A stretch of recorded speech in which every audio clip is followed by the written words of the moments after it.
Ashwin, hi, welcome to Multiple. Namaskar. Welcome to Namaskar. Hyderabad. We have a film coming up, Yes. MAHAVATAR NARSIMHA on July 25th.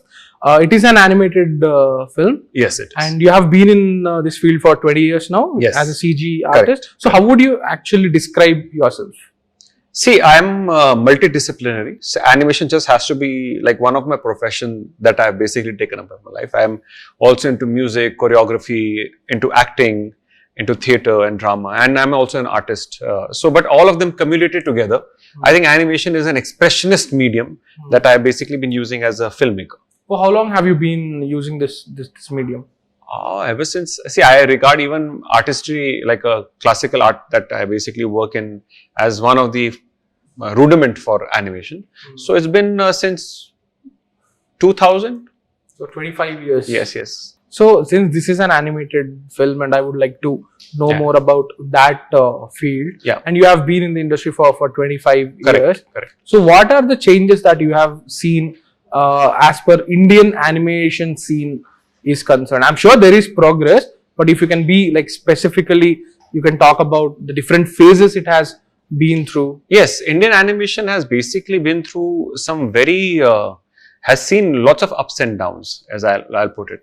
And if you look at the classical Indian animation from the ones that we used to watch on Doordarshan, which were natively indigenous animation, Indigenous hand drawn 2D. Indigenous means revolving around our indigenous content and culture, right? But it was all mostly 2D because that was a form of animation good to go. To coming to the 90s where we saw a Japanese version of the Ramayana, which is a cult classic today. Right, that I revere even today. Had a like re-release fairly recently, yes. And then from transitioning that to seeing some of 3D animation coming on big screen, to Arjun the Warrior Prince, those kind of films that came.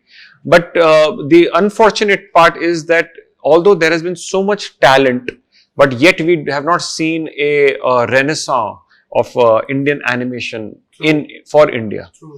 Although India has a bulk of work that basically has serviced out for the Marvel universe, for the DC universe and the likes, but yet we do not have our own indigenous animation industry. Whilst we sit and consume a lot of K-drama and K-animation or Japanese manga or anime, but yet we do not have our own so to speak, revived animation industry, and we are basically a step towards that direction.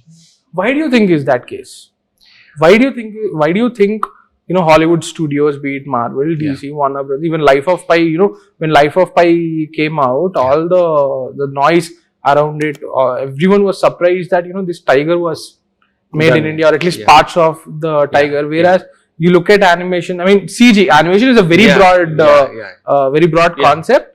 VFX, which is like a offshoot. But whereas that in our films, it's quite substandard. Yes. So why, despite having the same talent, despite having the same CG artists working for Hollywood productions, they tend to deliver great work there, but not so much here. So it's definitely not an issue with the artists, the Indian artists. Correct. So what exactly is the problem? So I think definitely, as you pointed out, Ram, it's not a skill issue, it is a will issue, right? So the reason why it hasn't happened up until now is the reason why it should happen now. That is the prism with which I see it, right? Why it has not happened is because of the lack of confidence of the producers, because animation is a very tedious and a long-term commitment field, right? Like our film took about 4.5 years, now almost running 5 to make. To gear up a producer to think that you're going to invest money for 5 years. I'm thankful my producer happens to be my wife, right? So so I scammed her for 5 years saying that, it's going to happen. Plus then she's been very supportive. Plus she believes in the vision. But to have an outside producer think like that, it's a very difficult thing because they only see it as a business medium. Right. It is a business economic medium, but it is also a high piece, aesthetic piece of art. That's what animation truly is, right? And it requires a lot of distillation, meditative process to create something like that. So to have those kind of long hauls producers is a kind of a run dry situation. So confidence of producers, that's one. And B, the confidence of the artists to be able to stand up and to try to change this industry, right? there's a lot of new youth coming up, and they are very confident and bebak, and they are fearless. That's the only way that this can change now, right? Because the old mediums and the old ways of doing are basically dying, right? You have new democratized tools that have come in, you have AI that's come in, and now this new embracing needs to happen, because the last time or the first time that I was shocked watching a good VFX was when I was a child, when I saw Jurassic Park. Right, that was the first time we saw dinosaurs on screen come to life. A lot of people say because this. it's the first of its kind. That was the first large-scale animation VFX that looked lifelike. Usse pehle animatronics the, they would be juttery and janky, but that was beyond our imagination. I think Jurassic Park also had like parts of animatronics. Yeah, it did. Yeah. That was like a 10-year phase where they had animatronics up till Harry Potter, for that matter. But Lord of the Rings and all, but that was 95, man, and we are sitting in 2025, and yet we still do not have a Jurassic Park in India. I mean, King Kong, Peter Jackson's King Kong, which came in 2005. Yeah, we still don't have that. It's mind-boggling, the quality. Yeah, we still don't have that here. Yeah. Right? But shouldn't we have that here is the question. We should. We deserve that, right? Yes. So somebody had to do something about it. So, and me being from that field, from that medium, somehow or the other, we mustered up the strength to do this, right? I know this I cannot claim this to be the best animation in the world or ever produced, yes, but it's a step towards that direction, because it is an iteration towards that movement, right? So we will be making a lot of quality upgrades, making things better as and when we go through the cinematic universe. That is the idea. So how many people must have worked on this from start to finish? Right from storyboard artists to, the final rendering? Around 100. That's actually a very small number. That's a very small number. It's like if you watch 300, so 300 men fighting the army of. It's like that.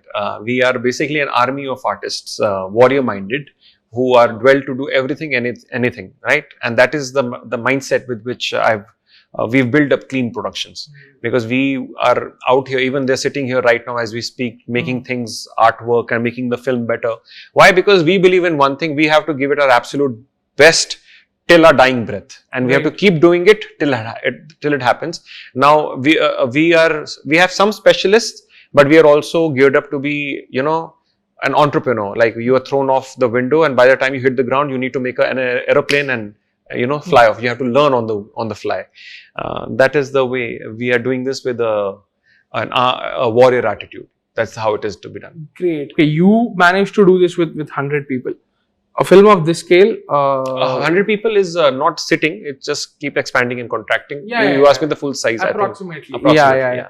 Generally, what are the numbers like? If you take a Pixar, that'll be 2,000, 3,000, 4,000 people. Yeah, around the world they will deploy for a single film. Yeah. Because they have to dish it out in 2 years, 1.5, 2 years. Right. They have to, and so they have the economic power to harness that kind of leverage. So they're doing that, and they're rightfully so. Yeah. It shows in the. I mean, it's employing so many people. Yeah. So that is how. But it is because it is tedious. It is tedious. But now the tech, because of the new tech and new AI revolution and all coming in, it will definitely take much lesser to create this kind of things. How did you segregate the teams? How did you compartmentalize, their roles and responsibilities? So yes, we all the major tasks that require specialists would basically head those tasks. But right from the get-go, from the script level to writing it, I've been thoroughly involved in writing with Jai Purna Das, who is the chief writer, and my assistant over here, Rudra. All of us put together, we compiled the team, made a lot of iteration changes, and I'm a storyboard artist myself, so I would draw, sketch, character sketch it out, imagine, meditate, and then the same process would get distilled into the character artist who would make it in 3D. I'm also a 3D artist, so I would make the basic shape forms. So firstly, it is storyboarding. Yes. I want you to explain it to me like I'm a 10-year-old, because it starts from even younger process. Okay. Because first is the screenplay, the story and the screenplay, right? And then is actually the dialogues, right? Where we would talk the dialogues out and see how it's flowing, And then it's the storyboarding, sketching, and rough animatics of it. Right, animatics is basically you stage and direct the thing, and then we whatever assets that we basically shortlist, we create it in 3D, Assets, by assets you mean like, the chairs, Everything. objects. Everything. Even the character. Even the characters, their clothing, even the sets. Make a mock-up basically. Okay. Right? And from there, everything goes digital. Right? So whatever we have imagined and captured, we try to put it on the digital process where we have characters, they are rigged, as in they have bones and the way they move. They are painted to make skin, to make fur. Textures, yeah. So everything is created. Even each and every fur that you see on the body is created. It's moved, and then you have to use physics on the cloth, on the hair, and how everything will move, almost lifelike. If there's an explosion, is it a fantasy explosion? Is it a real world explosion? A lot of dynamics. Then there's the lighting. You have to light everything. Then you have to render everything, which is another painstaking process where everything is processed. So are each frame objects rendered separately or? Not necessarily. Maybe yes, maybe not. Depends on if it's a hero object, it is rendered separately. And then each rendering process can take about 1 to 4 hours per frame. Yeah, it can 4 hours per frame. Yeah, it can take that much. Damn. Okay. Because if you're dealing with so much hair and stuff, it can go that way. Okay. Right? It can. So some cases, especially when it's close to the camera, then there's detailing and stuff that happens. So it's a very painful medium. In the end, you basically process just 1 second of it. That's 24 frames in 1 second, and then you have 30 seconds, and you might have to go all the way because you don't like it. So it's a long haul. That's why producers who don't understand it, they back out midway. That's why the renaissance has not happened, or they do not have the funds to carry on to that level, right? So, or they do not understand the medium. So these are the challenges of the industry. When you say it takes like 4 hours to render a frame, how long is the film?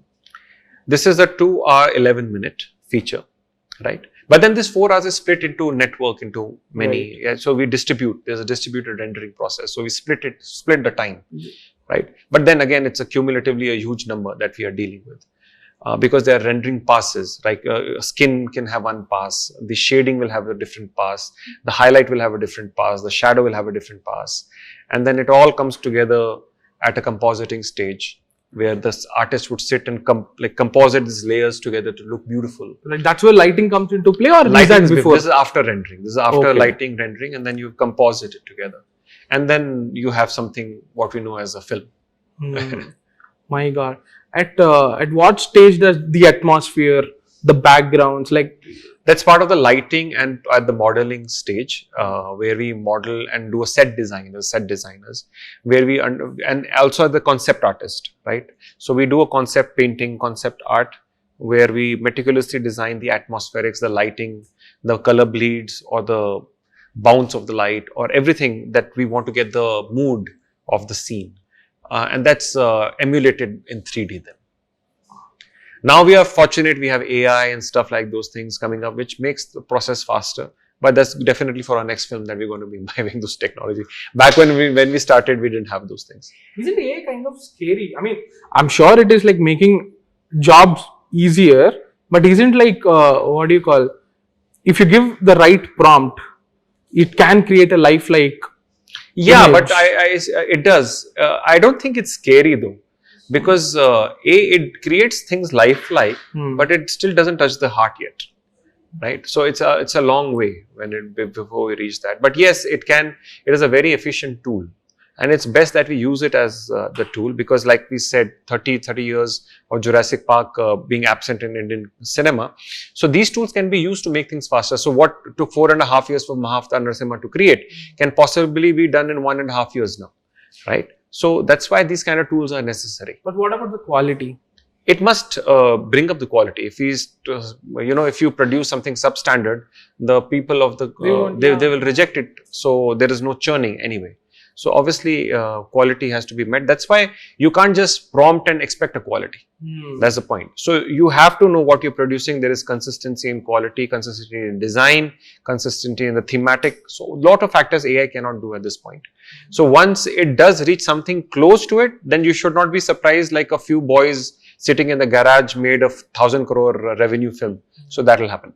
So I mean, recently Flow came out, right, which won. Yeah. Also, it was made using Blender, which is like an which is like a software available for Yeah. for everyone, but not everybody can make a flow. Our film is also made in Blender. Blender. Yeah, the main software I will say of compiling of a lot of it is Blender. Although there are other softwares also, but our main compiling of all the 3D and even asset creation has happened in Blender.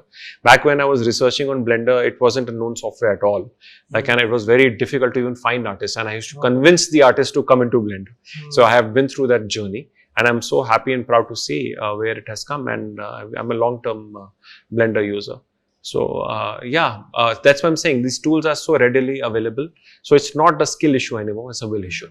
Yeah. Those who want to make a flow will make a flow, and they'll win an Oscar if they have to. Yeah. Say if I want to get into animation today, because at one point when I was a kid, maybe I was in 9th or 10th, even I wanted to become an animator after watching, I think, Toy Story 2. The DVD of Toy Story 2, you remember those bonus features in DVDs? There was a making of segment in it, and I was like so fascinated. So they showed, I think, Buzz Lightyear dancing, no? That salsa dance or something. They show all the making cuts. of Yeah. So when that happened, I was like, wow, this is so fascinating. I want to become an animator. But then I learned that okay, it's a laborious task, and it's very, very, very exhausting. And then obviously I dropped out.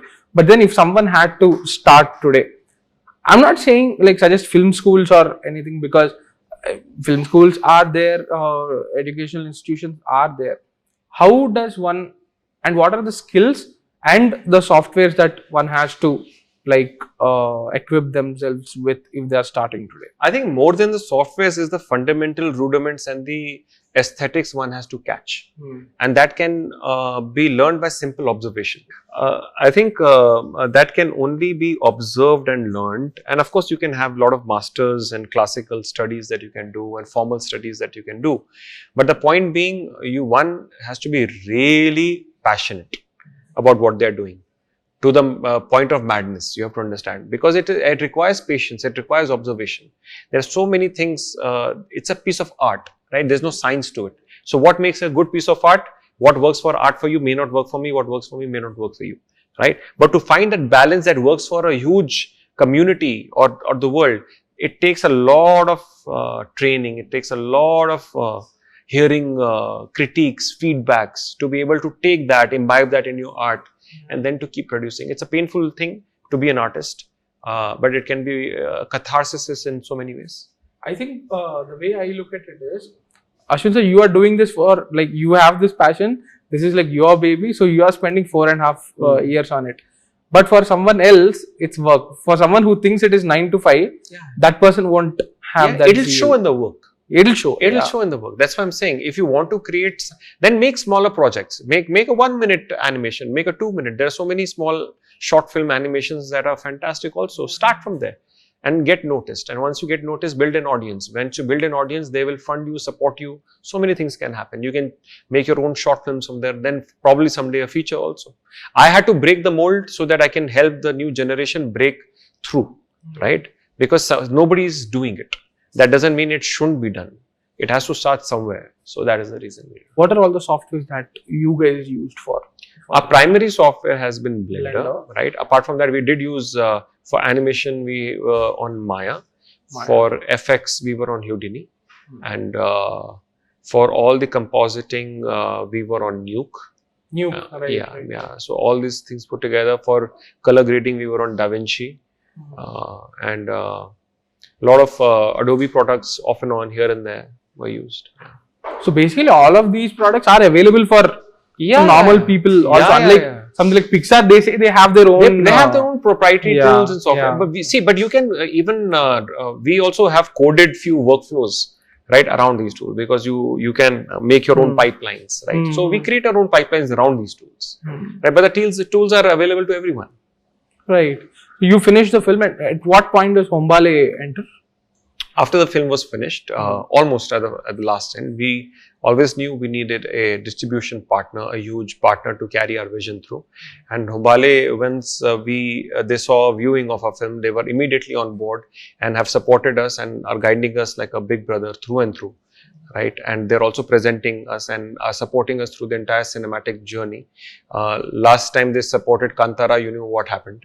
right? So this time around, they're supporting MAHAVATAR NARSIMHA. So both Varaswamy and Narasimha have come to them and promising to bring you the climax like never seen before on a big screen. Brilliant, brilliant.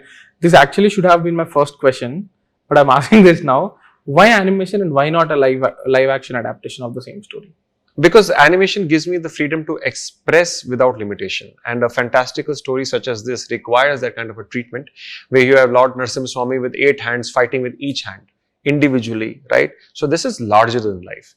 When Varaswamy and Hiranyaksh are fighting, it is a celestial fight, right? So it is not a mundane gully ka, two goons fighting or a hero and antagonist fighting. This is celestial level stuff that's happening. And of course, the medium of animation has certain purity to it.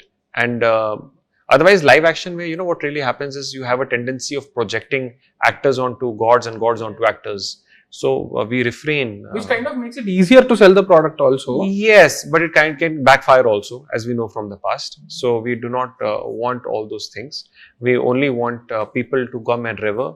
Those who want to watch animation, fantastic. And those who want to revere their gods, they can do that also. Nice. I mean, the difference is, in a live action film, it becomes about the star or the face. Here it is purely the story and your effort. Yes. That's true. Yeah, that's true. That's great. So all the very best Thank you, for the film. Looking forward to watching it on 25th. I really hope your efforts pay off. Thank you so much. Watch it in 3D. Definitely. And then watch it in 2D also. Definitely. With your family and with your friends, and take everyone to. I'll do that. Thank you so much. All the way. Lovely. Jai Narasimha.